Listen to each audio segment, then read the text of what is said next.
Hello, everyone, and thank you for joining us here today for this unique lineup of speakers to discuss the growing role of venture impact in the Gulf region. My name is Rania Saadewi, and I'm the Executive Director of the Pearl Initiative, and we are pleased to be co-hosting today's webinar session in collaboration with Grosvenor Capital. I'd like to start by first welcoming all of our partners, collaborators, and network, as well as all of our new attendees to the Pearl Initiative's webinar. For those who don't know, the Pearl Initiative is the Gulf region's leading independent nonprofit organization working to improve corporate accountability and transparency across the private sector, family firms and offices, MSMEs, and philanthropic organizations in the Gulf region. We were established 10 years ago by regional business leaders and the United Nations Office for Partnerships. More recently, we are one of the few organizations in the Gulf region to receive special consultative status from the United Nations Economic and Social Council. The Pearl Initiative runs programs focusing on governance-related matters, conducting regionally based research, convening business leaders, government, civil society leaders, and students to discuss challenges and opportunities in implementing best practices across the workforce. We also run workshops and trainings to support business professionals as they take the lead in implementing corporate governance, accountability, and transparency practices across their organizations. In the last few years, and indeed certainly in 2020, the Pearl Initiative has heard increasingly from all of you, a number of our stakeholders, our corporate partners, the family firms and family offices, and next generation philanthropists, that they want to understand and learn from the best practices and strategies on how to implement better reporting, increase transparency, and build accountability into their philanthropic giving, but also how to go into the impact investment space. So today, our webinar will address this fairly new vehicle in the region, a venture impact or impact investment, and look to see how VCs, as well as family offices in the Gulf region, can play a role in this space. From the lens of the family offices, venture capital investors, practitioners, and advisors, both globally and regionally, this webinar will discuss perspectives towards impact investment and how venture impact can be structured and institutionalized in practice. We'll also highlight important elements of transparency and trust and how that can be operationalized to make your impact investment successful, including the measurement of impact. More specifically, we'll explore some of the following questions. What is impact investment and how private funds can be leveraged for social good? How can these impact investments be best structured and governed, especially here in the Gulf region? And what is the role of venture impact now and in the future here in the Gulf region? We hope to answer these questions and more from you, our audience, on today's panel. I'd like to introduce our moderators and expert panelists on today's panel, beginning with our moderator and our collaborator for this webinar, Ms. Zahara Malik, who is the CEO and co-founder of Grosvenor Capital, based here in the UAE. Zahara works with clients on business strategies, consultancy, capital introduction advisory services across the GCC, Africa, and beyond. Some of the current sectors of her clientele includes education, healthcare, infrastructure, and power, with a key focus and passion around impact investment. Today, we are joined by 4 esteemed panelists joining us all the way from Australia, the UK, and the UAE. Joining us from Fortunis Capital, which is a UK-based impact investment firm focusing on innovative concepts that advance the positive evolution of society, we have with us Sir Andrew Ross and Justin McRae. Sir Andrew, a former Royal Marines officer, joined the Fortunis board as a director, leading the team responsible for raising capital for the impact investment firm. His perspectives and insights today will highlight the needs of investors as they explore the world of venture impact. Justin McRae, the COO of Fortunis Capital, represents the family office perspective and has extensive experience in the development and implementation of operational strategies and ensuring the ongoing effectiveness of new investments. I'd also like to welcome Dr. Ruth Lawrence, who's joining us today from Australia.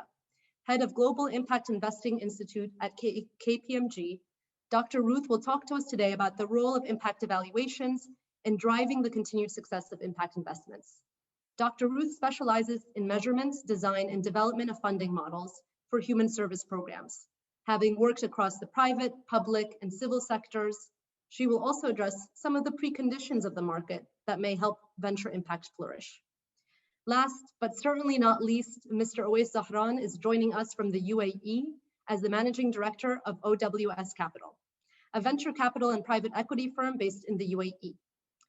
Reflecting on his experiences in managing his family's investments, Owais will talk to us about the growing role of venture impact across the Gulf region, sharing his experiences during today's panel discussion. Thank you all for joining us today and really taking the time to share your experience and expertise with us. For our audience, we like to make our webinars as interactive as possible, so we encourage you to ask questions using the Q&A function on Zoom on the panel, and the panelists will try to answer as many as they can towards the end of this session. And now I would like to hand it over to Zahara, our moderator for today's session. Over to you, Zahara.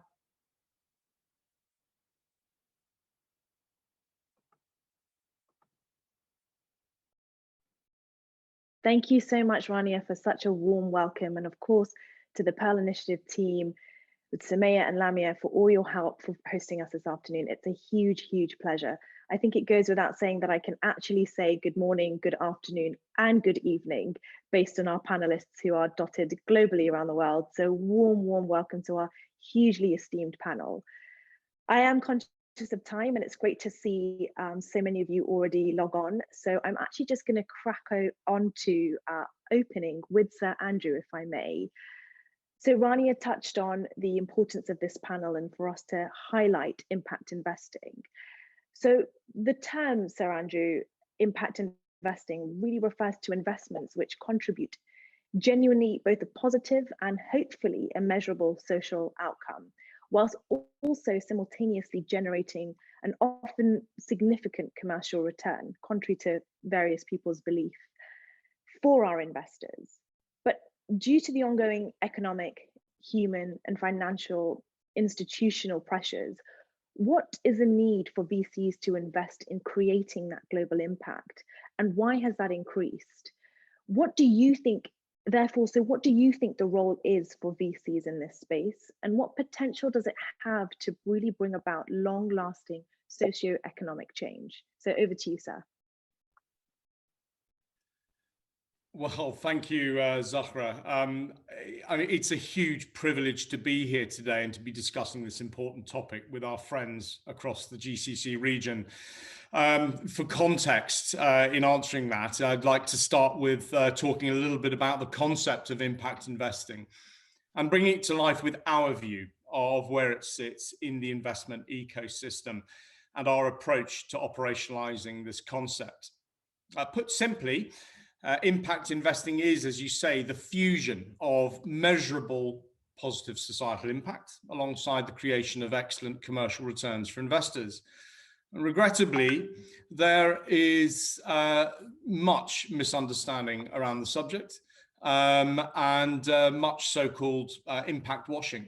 Many use the terms ESG or ethical or responsible investment, RI, or sustainable investment interchangeably or synonymously with impact investing.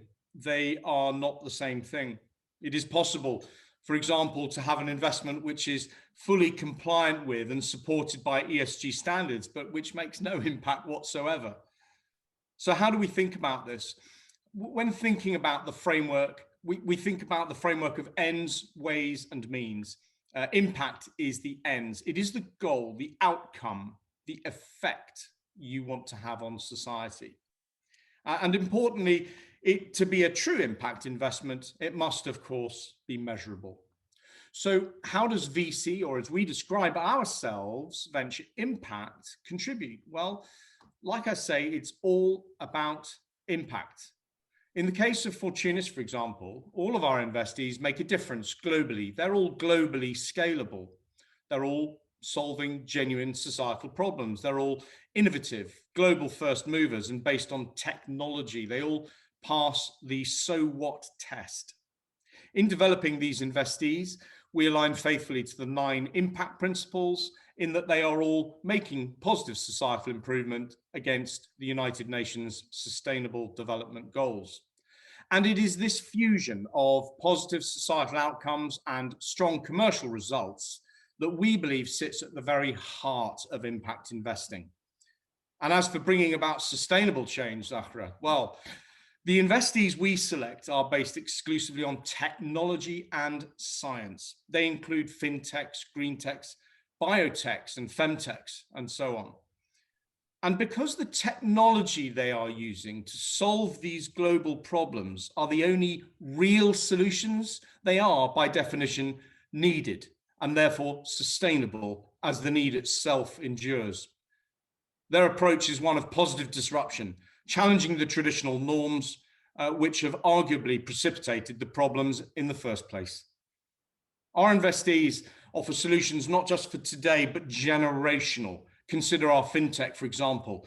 It delivers a solution which contributes to keeping literally millions of people across the world beyond the clutches of crippling debt and all that that entails. And that in turn leads to generational changes in financial understanding, leading to better life decisions down the generations. That is sustainable and long-lasting change. Thank you. Thank you so much for that, sir. I think you've really touched on some important points there, particularly, the emphasis of it being generational. And I think that's actually why impact sits differently above sort of any other asset class. So I think you really raised some important questions, some very important points that has really framed the discussion.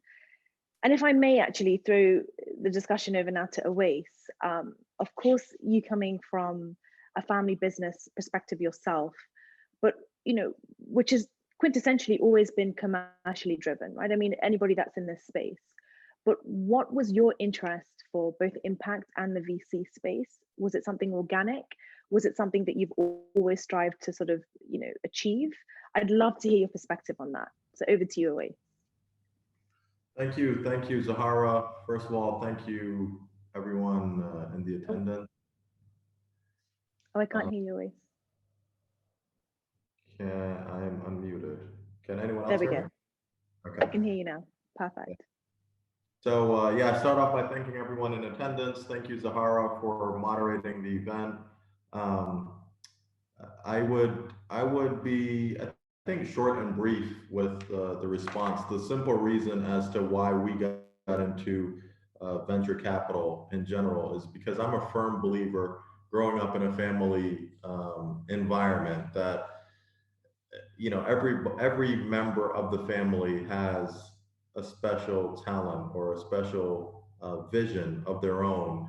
And my drive behind getting into VC was to explore what the world has in terms of hidden talents and gems that are to be explored.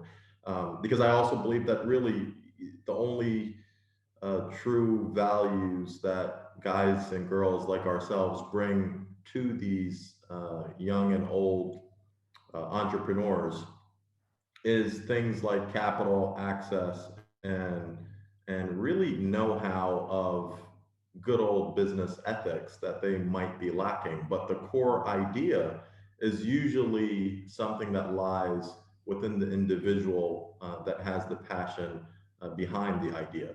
So our concept or our investment mandate was to really explore things that we may not be 100% aligned with as a automotive family conglomerate. We're third generation automotive business, but how do we explore all the other brilliant minds out there that have these really interesting, kind of world-changing ideas? And that was our mandate. And I think we've had so far 4 successful investments this year, and continue to look at different ideas and implementations across various platforms.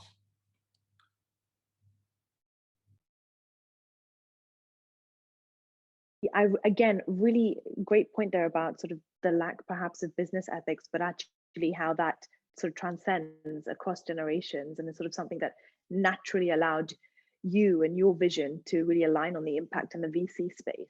So if I may now, based on that same sentiment, Justin, I guess from your perspective, also coming from a very prominent family office background, I'd love to know what inspired you to really become a titan in this industry.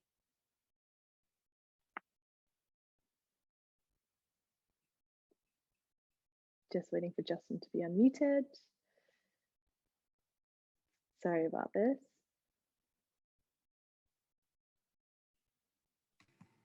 Here we go. There we go. Thank Over to you, you, Justin. Zahra. Thank you to the attendees. It's a pleasure to be here and an honor. I would just like to thank Oais for his comments. A lot of that echoes with our family office. Some very true points there. What inspired me? Simply the desire to serve something greater than yourself, commingled with a commercial beating heart, led us down to the path of impact. My family's been involved in manufacturing, international trade, finance, all the usual suspects through generations. We are undoubtedly now in an age of innovation, where tech and science can solve problems we couldn't solve before. Our society has, across the world, has risen and fallen, risen again. And we've created problems, which is natural. But now we have the opportunity to solve those through the medium of tech and science. And for me, to serve something greater than yourself, to make a great return for our investors that is incomparable to the returns that we made in manufacturing, trade, finance, and all the rest of it. It's just a golden opportunity. For me, it's a golden age. And you know, when I get out of bed in the morning, I have purpose. Everyone who works in Fortunas has purpose. And for individuals to have purpose is the main meaning in life, I think. Our investors are passionate about what we do. We are passionate. And I think when you talk about drivers, I don't think you can ask for more than that. Thank you. I really appreciate that you put your timer on there, Justin, by the way. Thank you so Apologies. much for that. I was going to start playing the Oscar music, but you beat me to it. But again, I think you touched on it about being really purpose driven. So anybody that's in this particular field, you know, and the rising interest, particularly from the region. I mean, I always say that the GCC is, you know, impact embedded, and you really touched on that point, you know, and now you're actually been able to sort of create that equation with Fortunas. So thank you for that insight. If I may now, Dr. Lawrence, pass over to you as a practitioner. You know, the VC space is known for allocating and underutilizing resource to untested business ideas, primarily in areas of the economy where there's a great opportunity to drive technological change, progress and value as demanded by market forces. What do you think are the necessary structural preconditions of the market in order to effectively set up VC impact investments? I'd love both a global perspective and perhaps something that we can apply to the region as well. So over to you, Dr. Lawrence.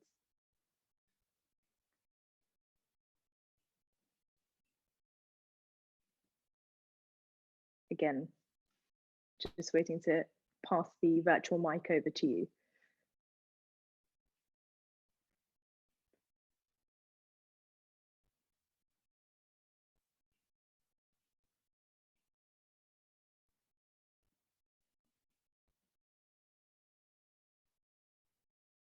Apologies for this, everybody. We are getting that.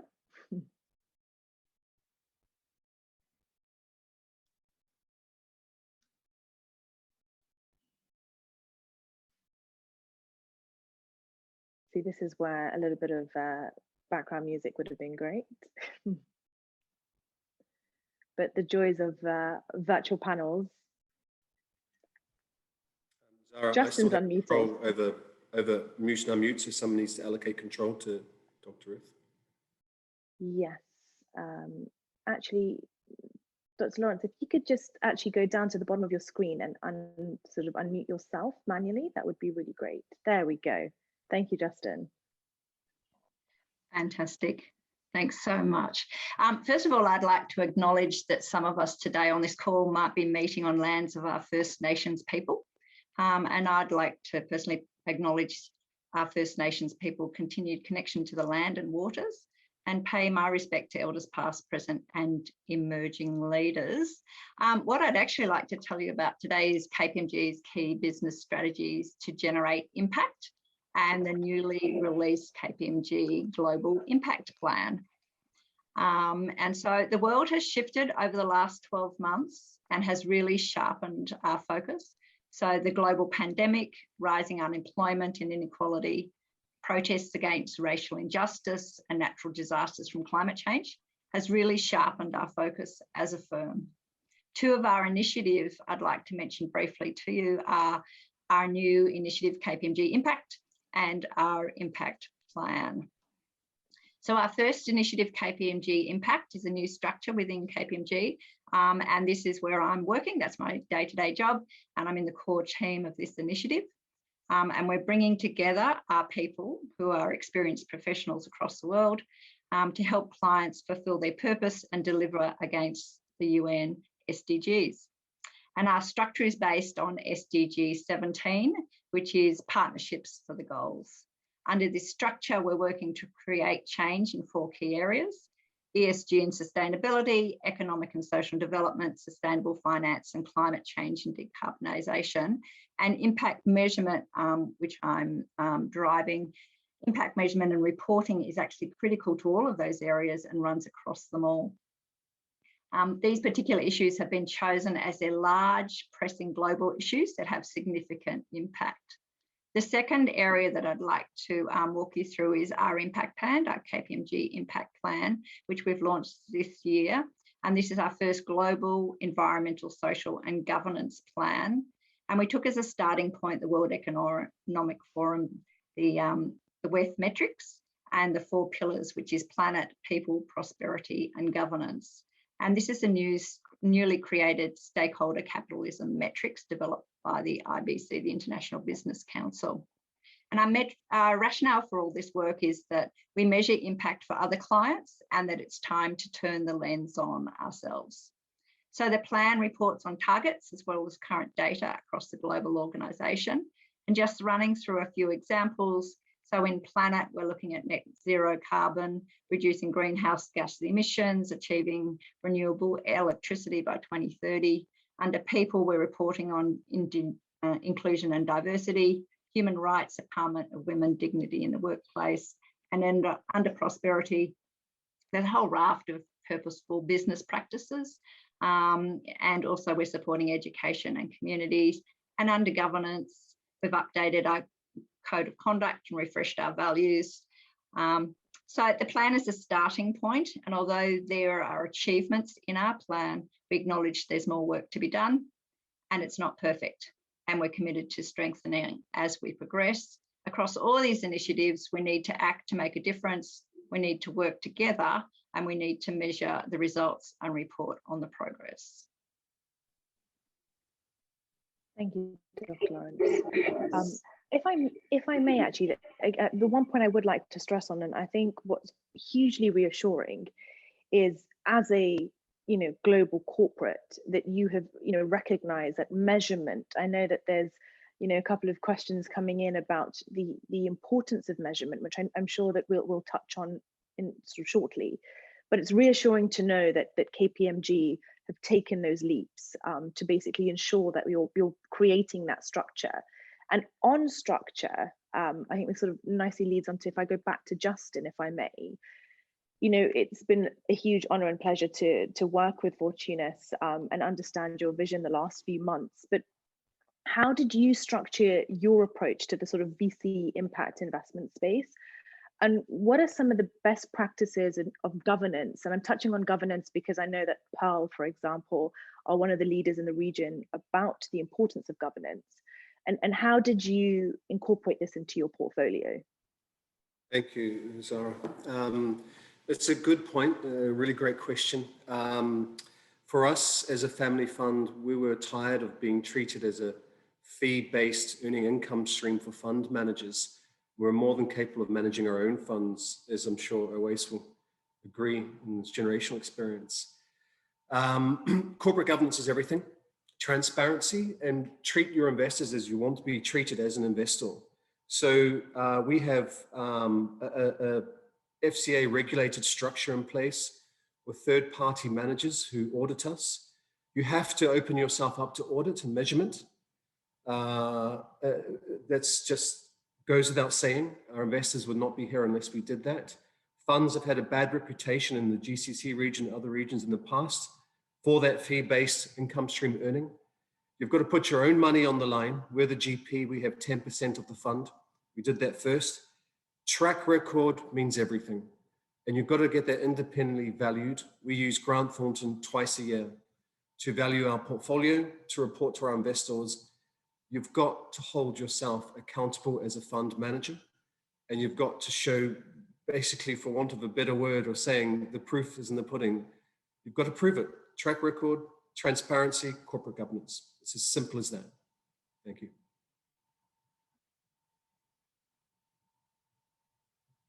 You're on mute. I see that. There we go. Again, I mean, that puts me nicely, actually, if I throw the sort of pass the baton over to Oais.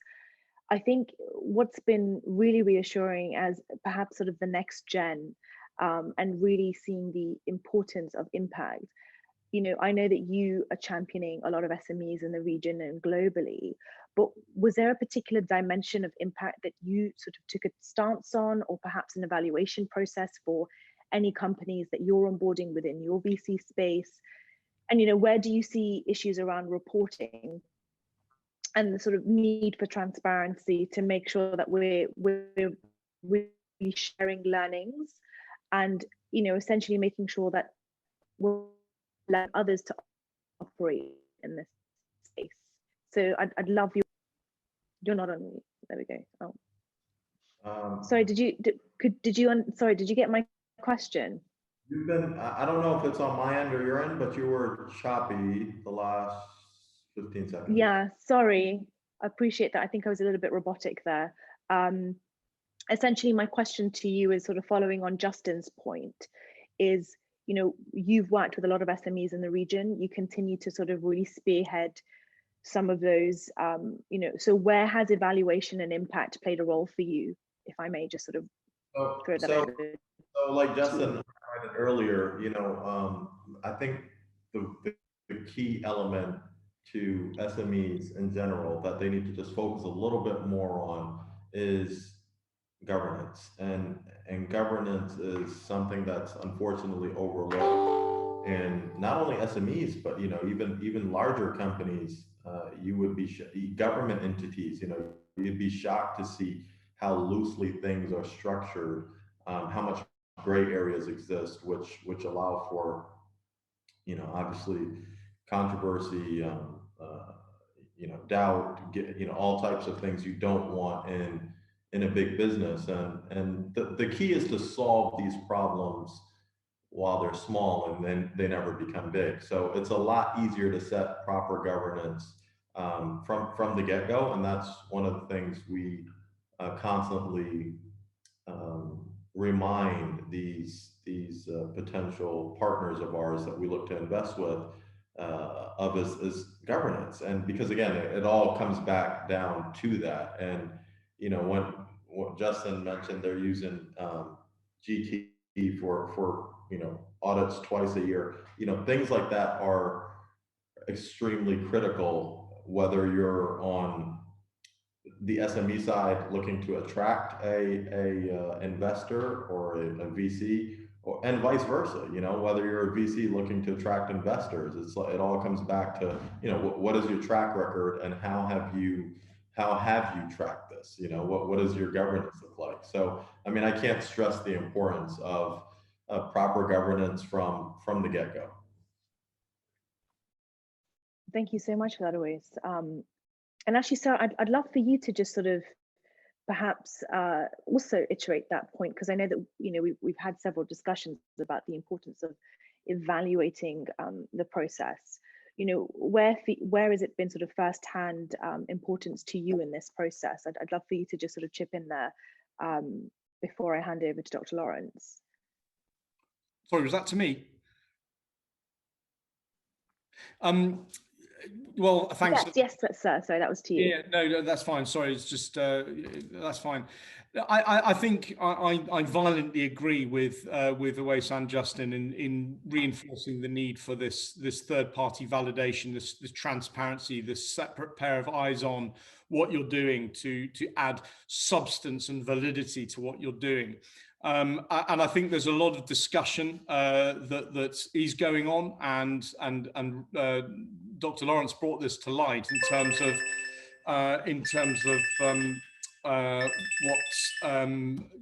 what is required, and I think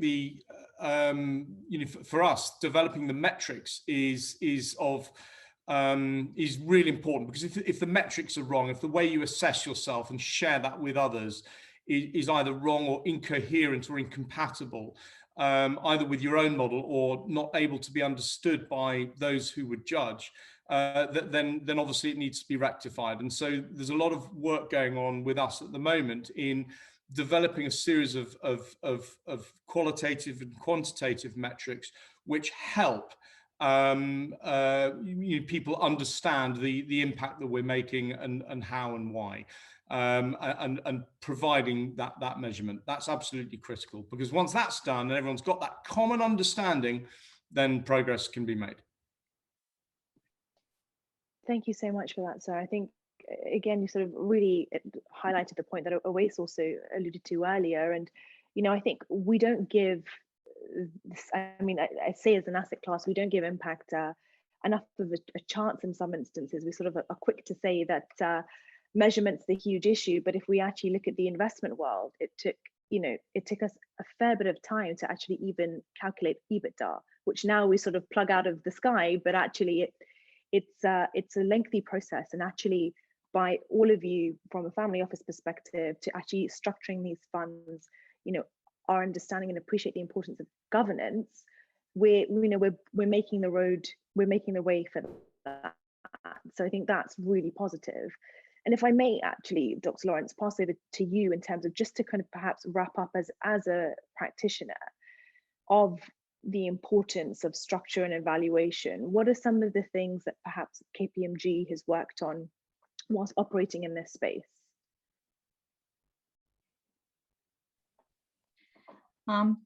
Thank you, Sahara. So impact measurement, I suppose, going back to the very opening comments of Sir Andrew, is impact investing goes across a whole lot of different types of transactions. And so there can be social enterprises, social entrepreneurs, social innovators.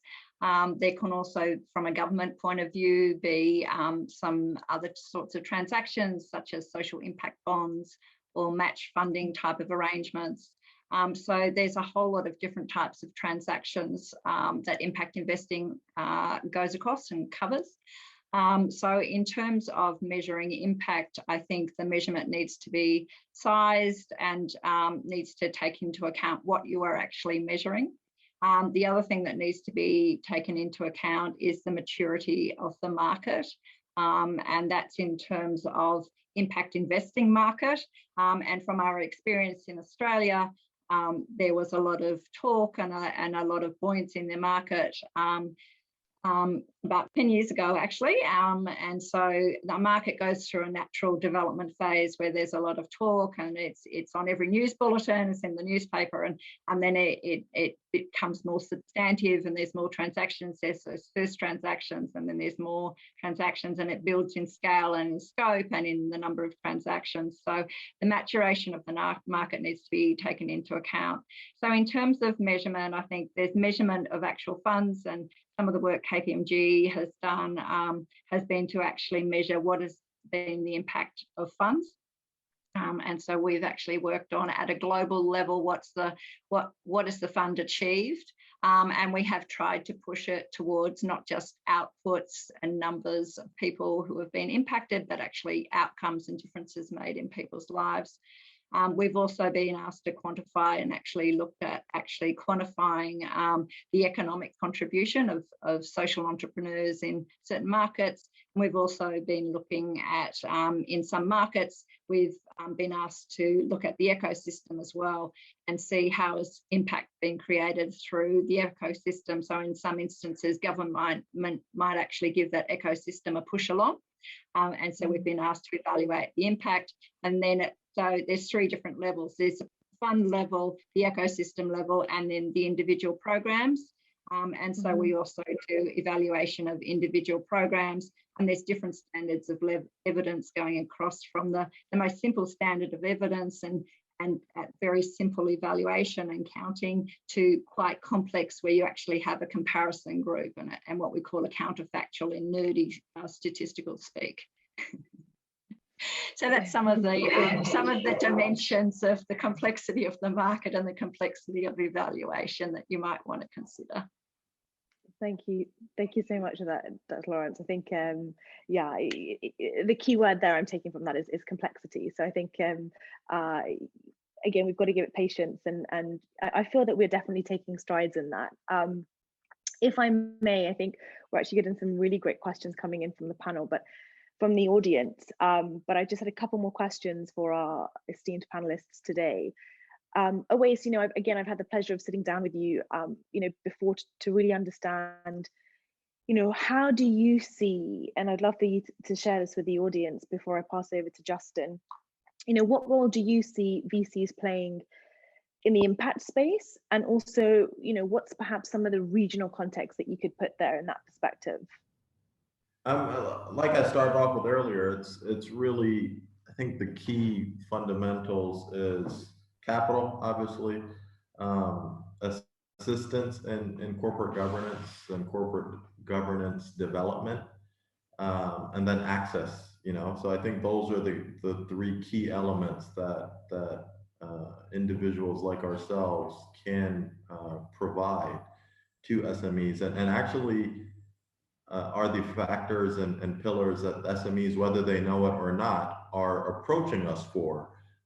So that's what I think we need to see more centralization around, because I sit with, I wouldn't name any specifically, but government bodies all the time in the region that have a mandate of supporting SMEs and so on and so forth. And it's sometimes you see even principles that are a little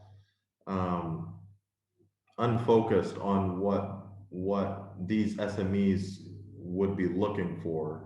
And again, kind of going back to, I believe it was Sir Andrew who said, or Justin actually, who said earlier, you create your own, because it's like, okay, well, if you can't get the authorities to understand it all the time, then you might as well do it yourself. And I think being there myself a number of years ago, when I first tried to break off and create, it was actually a manufacturing plant of my own. I just didn't have the capital for it. Family didn't believe in the vision. And I was not getting anywhere with any of these, so-called investment homes or virtual capital homes or PE guys. So it was, I think, again, going back to what we can provide really circles around those 3 pillars. Thank you so much for that, Awais. Actually, I'm just going to pass the baton back then to Justin, because I'd love, a point that you'd made once before is, touching on what Awais just said as well about how, you've been doing impact investing for generations now, right? And and now it's sort of, you've put that stamp on formally, although, based on a lot of the work that you've done with Fortunas and as a family office, I'd love for you to, and I know that you've got huge dedication to the region, I'd love for you to also kind of perhaps just touch on where you see VCs playing a role in the impact space, and also, perhaps a little bit of perspective on the region would be fantastic. Sure. First of all, I echo what Awais said. That's something we've all been through, and so I resonate with that. Listen, impact. We're doing it before. It was called impact. You know, it's not rocket science. You know, if you've got tech and science and you're solving global problems, commercial returns follow. I used to get excited by international trade finance profits. You know, I'm no longer excited by that because I look for the multiples in return that tech and science allows me to have. So it's life, really. You know, like, these problems exist, they need to be solved. Solving them, you make money, and it helps millions of people. It's pretty simple in my mind. And we've been doing it for a while. We've had a number of successes. They've been measured. We've had multiples of return. We continue to do so. And our investor faith and our ability to do that is measured by success. You know, you live and die by the sword, right? In this space. And so it's our own money. Quite literally for you there. Yeah, quite literally for you there, Justin, with your logo. But like Oasis, we've got generations of family business. We've learned our lessons. We know what it is to run a business, and we know the mistakes you make. You don't ask for every entrepreneur to be a genius. You guide them, and you channel them through it, and you give them management and structure and corporate governance, like Oasis said. That's the only way to run this, is detailed hands-on management. In the region, GCC, it's a huge opportunity for us. And, you know, watch out, we're coming. And, you know, we see a wealth of innovativeness, if that's a word, and young entrepreneurs. It's an entrepreneurial region. It's a hotbed for ideas and innovation. And we know it's there. And we're coming to take advantage of it and support it, because there's a lot of money to be made, and it's a huge impact. The UK is trying to be the center of innovation in the world. GCC is on that same track. So that's why we are investing in the region. Thank you. Thank you so much, Justin. And Sir Andrew, if I may, and then I'm going to ask my concluding question before I go sort of to the audience. Sir Andrew, if you would just like to add to that, and your perspective as well about sort of VC impact in the region, I'd love for you to just kind of quickly summarize that point before I allude to my concluding question, please. So over to you, sir. Sure. Well, thanks again, Zahra. Well, I would echo what Justin has just said. And as I mentioned at the start, our entire strategy, philosophy, approach is geared around our investees having global applicability and scalability. And it's with much humility that I say that I do genuinely believe there to be a real place for our type of VC, venture impact, working in partnership and in support of the sustainable development of this region. The GCC has both the potential and the capability to develop along these lines is, in my mind, in no doubt whatsoever. The opportunity to join forces and contribute to the future of this region is hugely attractive. And whilst we seek to promote the UK as a leading centre of innovation and technical expertise, we at the same time recognise that this presents opportunities out with the United Kingdom per se. Firstly, and perhaps most obviously, there is the opportunity of investment in something that can be nurtured and developed to become a global entity.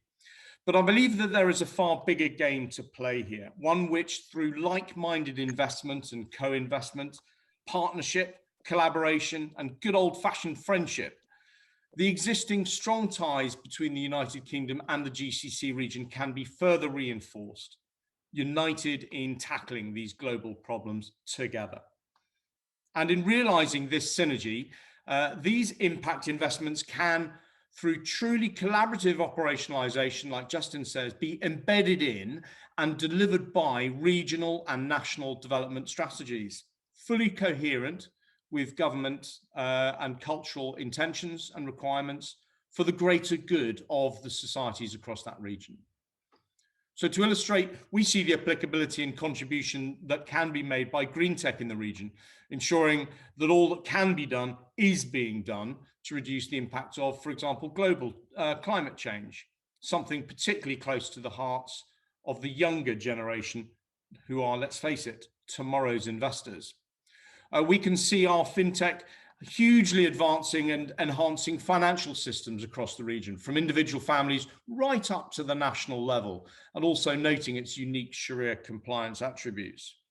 So is VC the answer? No, of course not. Not in isolation. There are far more processes in play, as we all know. But is VC a part of the answer? Absolutely. And especially the sort of forward-leaning, evolved, and impact-focused type of VC or venture impact that we are advocating. You bet. Thank you very much. Thank you so much for that. It's a really lovely way to conclude. But before I go to the Q&A, I just want to ask my panelists if there was one key takeaway, and you've got about a minute to answer this, but you know, one of the attendees here has just said that we're talking on such a hugely interesting and debatable topic, and unfortunately we haven't had enough time. I think we definitely need a lot more time to really get into further depth, which I'm sure we will in the future. But if there was one key takeaway that you would like our attendees to go away with, you know, I would love for you to just share that. I'm going to pass it over to Dr. Lawrence first. You know, what would be one key takeaway that you'd like our viewers to take away today?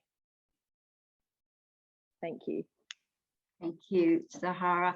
So I think my key takeaway is there's been a lot of talk about science and technology and innovation, and I would just like to challenge everyone to apply that same passion to the social area as well. I think it's an area that is sometimes more difficult. I think the measurement is more difficult in the social area.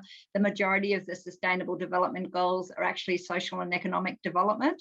Not climate, and we need to work on people and the planet. But I think the people part definitely needs some attention, and I think in the region there's also potential to look at impact investing and so solve social problems through impact investing.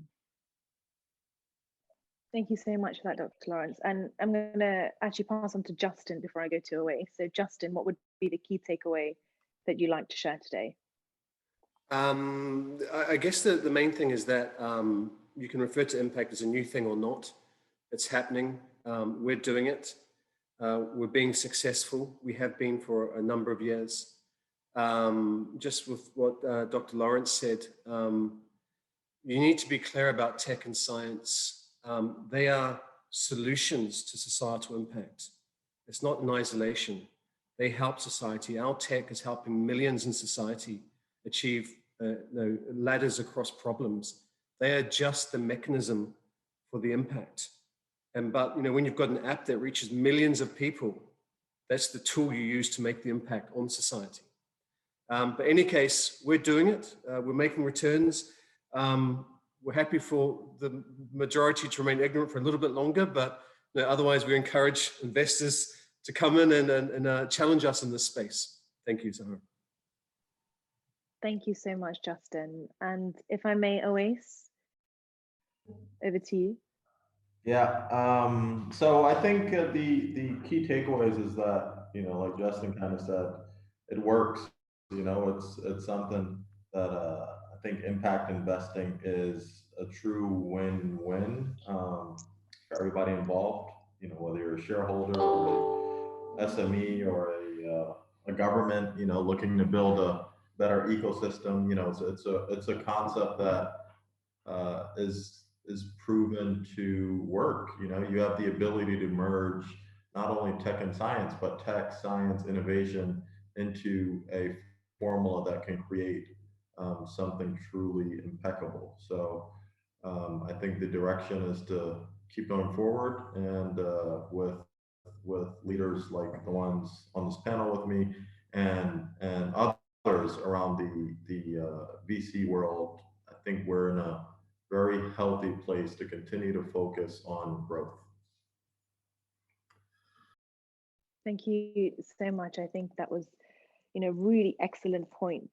Actually, just the very last point you mentioned, Oase, about us being in a healthy position to be able to really spearhead this.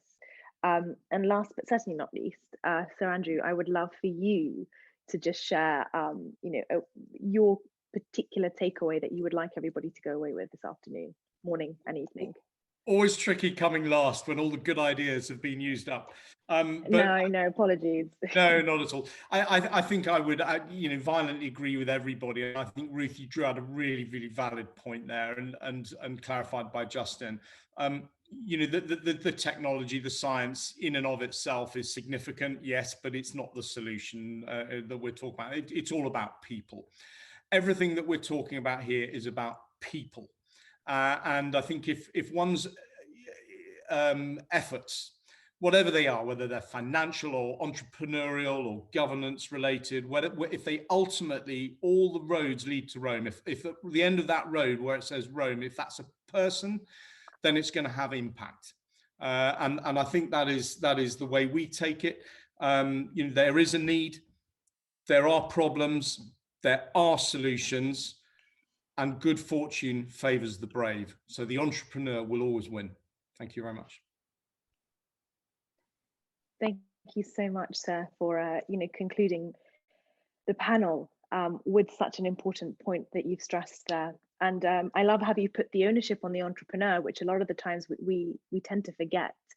But essentially, it lies with them. So I think that's a hugely important point. I'm going to just, unfortunately, we don't think we have time to answer all the questions, but there's one in particular that I am going to sort of open out to the panelists. And of course, unfortunately, in normal circumstances, we would all be together physically on a stage. And, you know, we can't ignore that we are in a pandemic.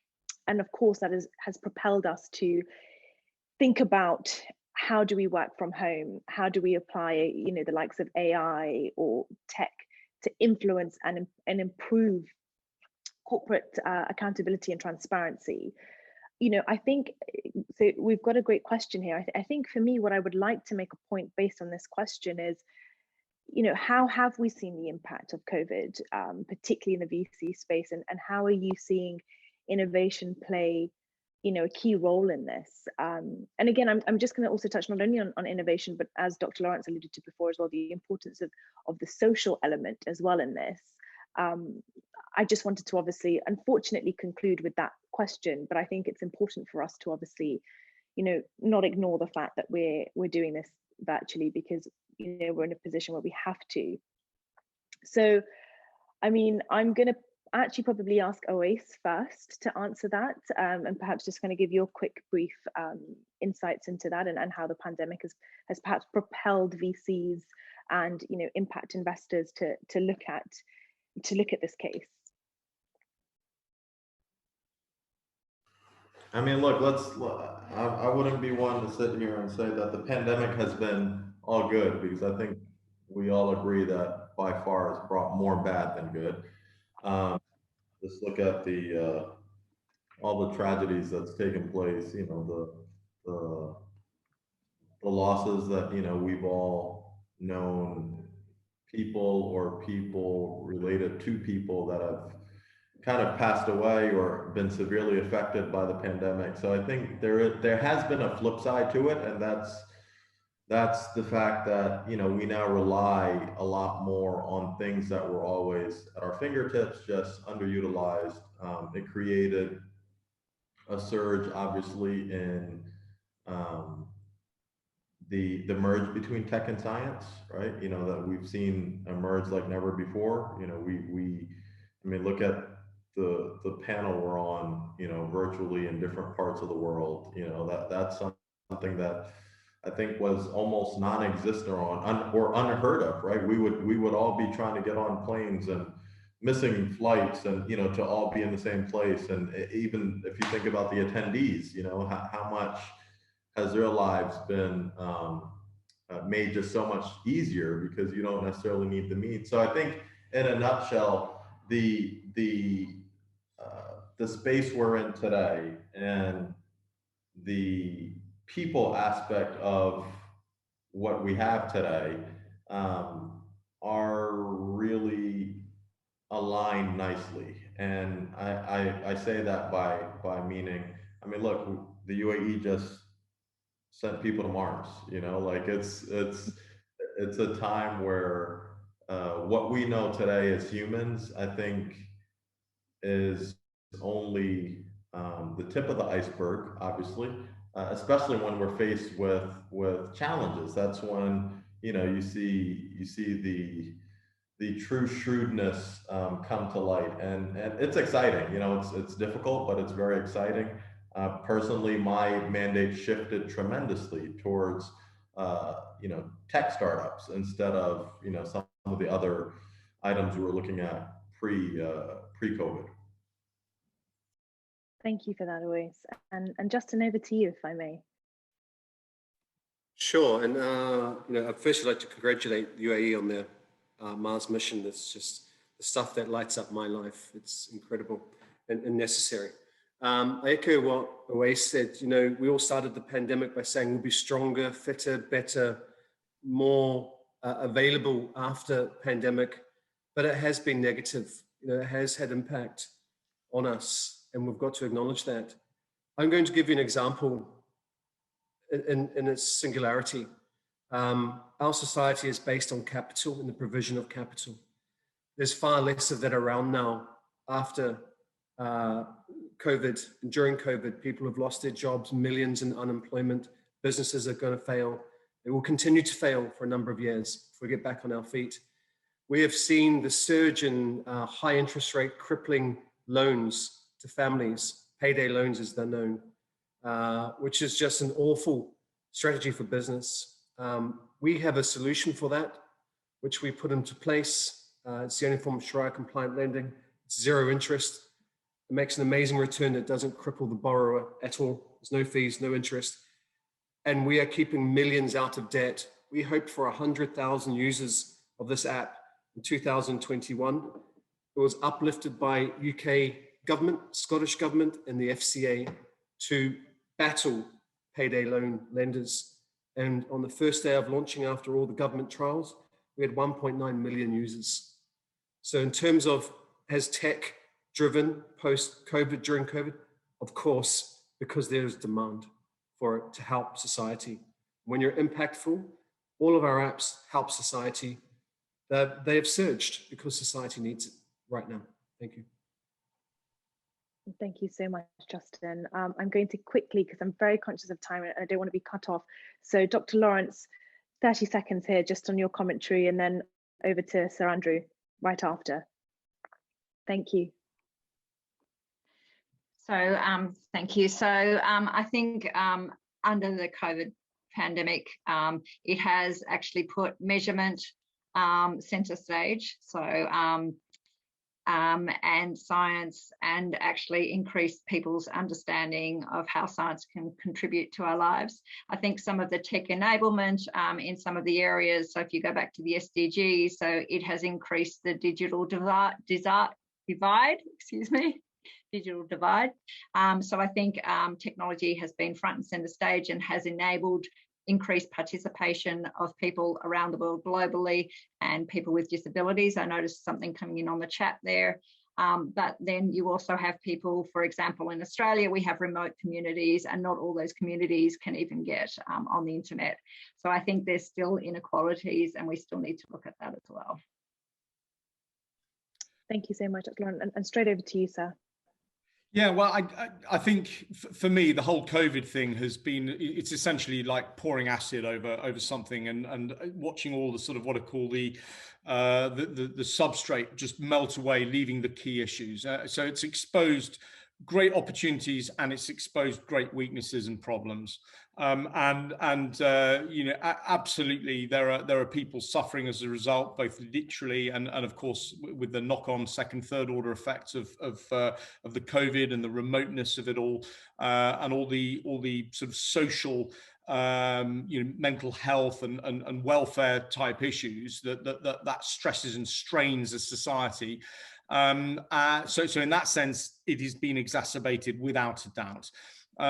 On the other hand, like Justin has mentioned, it also, the juxtaposition is it has accelerated and nudged forward a number of technological advances. But interestingly enough, the ones it's fast forwarded aren't the ones related to sort of oil and gas or furniture manufacture. It's the ones that have related to people. And so I think what we can derive from this is that when there is a stressor to a society, technology that is geared towards impact will prevail. That's my takeaway.